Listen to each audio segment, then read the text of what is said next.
আমার প্রেমভক্তি জয়গুরু। আমি লালন সাইজির বাণী পরিবেশন করার চেষ্টা করি, জানি না কতটুকু গাইতে পারি। আজ এই আসরে আসতে পেরে আমি নিজেকে খুব ভাগ্যবতী মনে করছি। এত সুন্দর আয়োজন, সামনে এত পবিত্র মুখগুলো বসে আছেন, হয়তোবা সৃষ্টিকর্তার কোনো পূর্ব স্বীকৃতি আমার উপরে ছিল, এই জন্য আজ আপনাদের সাথে আমার দেখা হয়েছে। আজ দুদিন ধরে এখানে আছি, তো আমার এত ভালো লাগছে। আমি এর আগে কখনোই এখানে আসিনি। তো আসলে সৃষ্টিকর্তার লীলা খেলা বোঝা বড় দায়। আমি কোথায় ছিলাম, আবার কোথায় এলাম, আবার কোথায় চলে যাব আমরা কেউ জানি না। তো আমি তো আপনাদেরকে চিনতাম না, এখানে যারা আছেন তাদেরকেও আমি চিনতাম না। তো এখানে এসে মনে হচ্ছে যে আমার কত জানি আপন। এর আগে মনে হয় আমার দেখা হয়েছিল। তো আমরা এই বিষয় ভবে মজে থাকি সবসময় সবসময়। টাকা চাই, গাড়ি চাই, নারী চাই, বাড়ি চাই। তো সেদিকে লক্ষ্য করে সাইজি কি বলেছেন তার গানে গানে আমি একটু চেষ্টা করছি।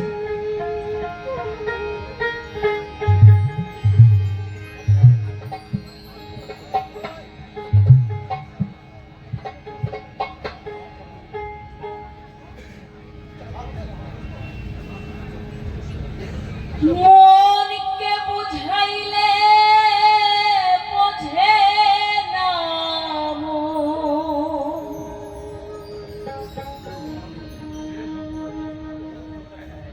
মনকে বুঝাইলে বোঝে না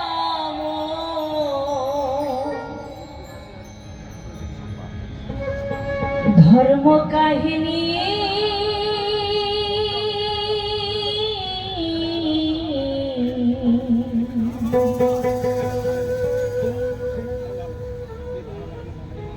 বিষয় পিছে চঞ্চলা দিবার রজনী, বিষয় পিছে চঞ্চলা দিবার রজনী।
যন্ত্রণা দিবারজনী